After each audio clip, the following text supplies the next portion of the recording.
Subsurface scattering is another new feature that's been added to View 6 in the material editor. And let's go ahead and take a look at exactly what it does. I'm going to create a couple of objects here just to demonstrate exactly what subsurface scattering is. And I'm just going to load in a couple of different types here. We're just going to have a box and a ball and a cone and a torus. And we'll just move that around. And now let's take a look at our camera view and just sort of move ourselves out here so we can see all of these objects. And now before I do anything else, I'm going to go ahead and group all of these objects together, and that way they're all influenced by the same material, and we can see all the different effects of the material over different surfaces.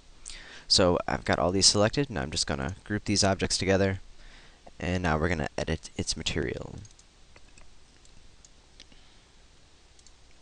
So if we go to our Translucency tab, we will see that there is Enable Subsurface Scattering, which acts as translucency, if you're familiar with the term translucency, which is more similar to a light shade or the way light reflects through a candle. It's called subsurface scattering. So what we're going to do is go ahead and change the color of this just a little. So I'm going to edit our color map, edit our current color, and let's do more of something to produce sort of a jade color. Sort of a greenish blue. Click OK. And just because this will show the majority of this effect better than other colors. And we can already see some of the changes with the light penetrating the objects. But to make this a little more apparent, I'm going to go ahead and turn off all ambient lighting in the scene. So we're going to go to Atmosphere Editor, and under Light, we want to make sure that we have our light balance set from the center, for where we have both ambient and sunlight influencing each other equally, to sunlight, and ambient light to from sky, at 100%. And that way we have some very dark shadows, and you can really see the areas that are lit up now. And I'm going to go back and actually turn off that subsurface scattering so we can really see how much it's dispersed our light. Okay, we're going to move down here to some of the shadowed areas that will be black right now. So we have some very, very black areas. And now let's go ahead and enable subsurface scattering again and take a look at our render. And we can note that the line starts right here. And we can see it doesn't really do much right now. We need to make sure we have absorption on. But the main thing is the average depth. It's too short. So what we need to do is increase the depth. In other words, how deep we want the surface penetrated by the light. So by making it a little bit deeper, we can see that we've made it a whole lot lighter. It even adjusted our shadow appropriately. So very, very cool. And I'm just going to zoom out a bit, and we can look at it from some different angles. And we can see that the light is penetrating different objects differently, depending on surface volume. So it's all a matter of how much volume and density there is in a material and in the object itself, because this is all based entirely on the shape of the object. And we can adjust our absorption, both forward and backward, really depending on what sort of effect you're looking for. And I would also suggest that you don't rely on the thumbnail preview within the material editor when you're adjusting these settings right here, because they'll look a lot different in the actual scene than they will in the thumb preview. As you can see, it's much brighter in our little thumb preview, but the actual main camera preview looks a lot different. So let's go ahead and change this down backward just a little bit more. And we can see what that does. It decreases the effect, but we still have a nice overall diffusion of light. And we'll change it to forward a little bit more and see what happens there. And now we have much more dispersion to the shadow line, but we still have a lot of dark area in there. So there's really different ways we can adjust this. By going backward, we can increase the intensity overall of our subsurface scattering. We can also have multiple scattering, which means we can add other colors. I want to have a scattering color in here, and I want this color to be yellow. So now we'll take a look at our render and see what happens with the yellow. You can see it becomes more of an intense green than it is a blue, because we're adding that additional color to it. We can also have a translucency filter color. So in other words, the light that's shining through is getting turned into another color. Right now it's just set to white by default, but we can change this to any color we want. Let's go ahead and change this to a nice red. And we can see that dramatically changes the surface of our texture and our surface, our object entirely. We can see all the scattered light is all red, and then the outside is still sort of that green color because that's the actual color of our surface and our scattering filter color. Another thing we can change is our refraction index. And when we change our refraction index, let's go ahead and bring it down just a little. And we'll see that we get a nice rim around everything, or a little ring around all of our objects on the edges. So we can add that if we want to. We can also increase that refraction so that we're more towards the middle of that texture.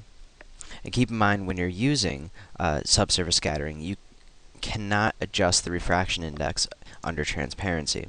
If we give it some transparency right now, you'll notice that the refraction index is grayed out. That's because it is being controlled by the translucency. So if you need to adjust a refraction index to an appropriate number, then use the refraction index under translucency if you have a transparent object.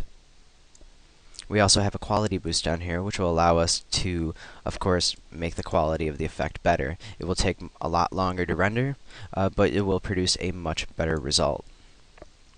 And to show this feature a little bit better, I'm going to go ahead and just close out of this right now, delete our group of objects, and create a sphere, which I'm then going to use a Boolean with.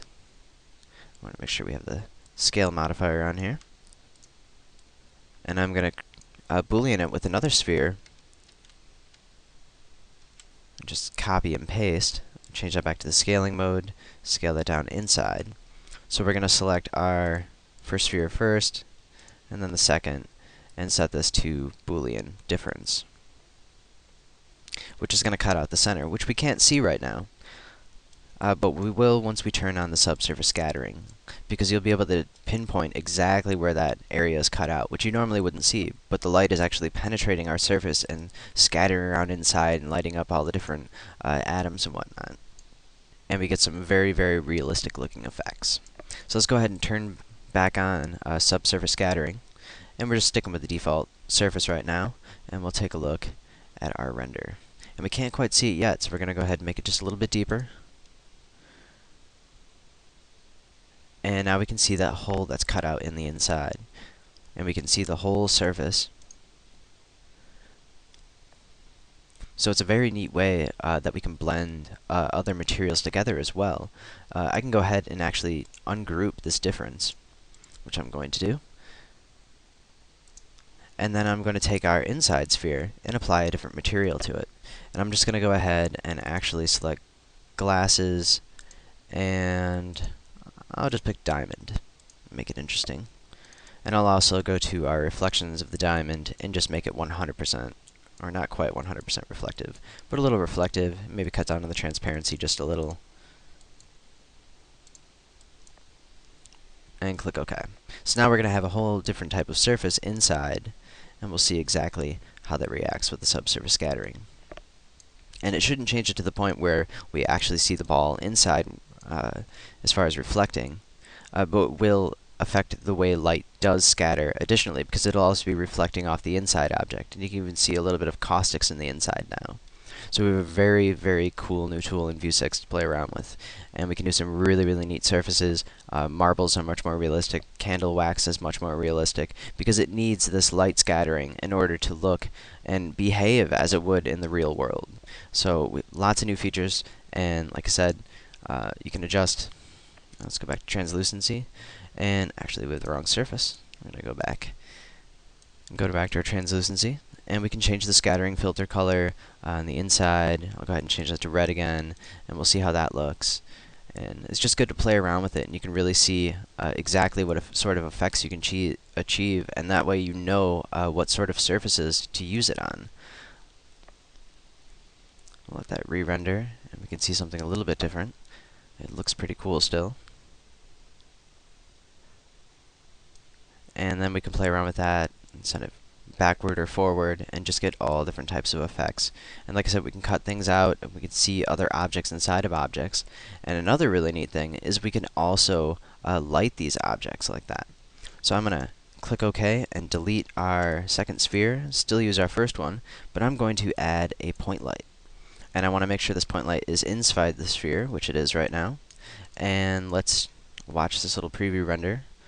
And we can see that little point of light in the inside right now. Because of the settings, we can't see it fully, so I'm going to grab our sphere, go back, make it a little bit deeper, and now we can just start to see how it's really brightening up the inside of that surface. So we could completely illuminate it with inside lights. So I'm going to delete the actual sunlight to the scene and just have the scene lit by the light inside of this object. So it's very cool looking. We can do some really neat effects that way. We can also increase the power of our light, and it'll be much brighter on the inside. So it's a really neat way of illuminating things. We could also fake street lights and things of that nature with this type of effect. And it works wonderful with radiosity, and this way we get a very soft glow on anything we're lighting up. So there's lots of different possibilities for subsurface scattering.